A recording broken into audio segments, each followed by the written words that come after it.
రైతులు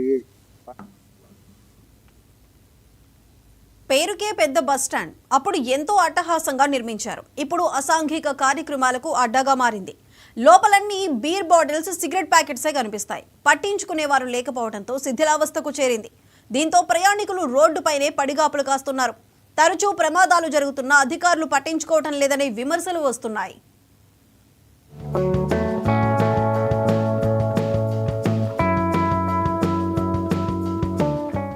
bus stand building పెచ్చులు ఊడిపోతున్నాయి.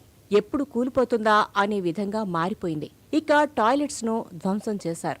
ఇంత అధ్వానంగా ఉన్న కాసుల కక్కుర్తి కోసం బస్టాండ్పై రిలయన్స్ టవర్ ఏర్పాటు చేశారు. కొత్త బస్టాండ్ భవనాన్ని నిర్మించారని పాసింజర్స్, ప్రజలు కోరుతున్నారు. దూర ప్రాంతాల నుంచి వచ్చే బస్సులు బస్టాండ్లోకి వెళ్లడం లేదు. వలిగొండ పట్టణ కేంద్రంలోని మెయిన్ రోడ్డుపై బస్టాండ్ బోర్డులు ఏర్పాటు చేశారు. గత్యంతరం లేక రోడ్డుపైనే వెయిట్ చేసి జర్నీ చేయాల్సి వస్తుందని వాపోతున్నారు ప్రయాణికులు. రోడ్డుపై బస్సులు ఆపడంతో ట్రాఫిక్ జామ్ అవుతోంది. దీంతో తరచూ ప్రమాదాలు జరుగుతున్నా అధికారుల్లో ఏమాత్రం చలనం లేకుండా పోతుందని సిపిఎం మండల కార్యదర్శి సిర్పంగి స్వామి ఆరోపిస్తున్నారు.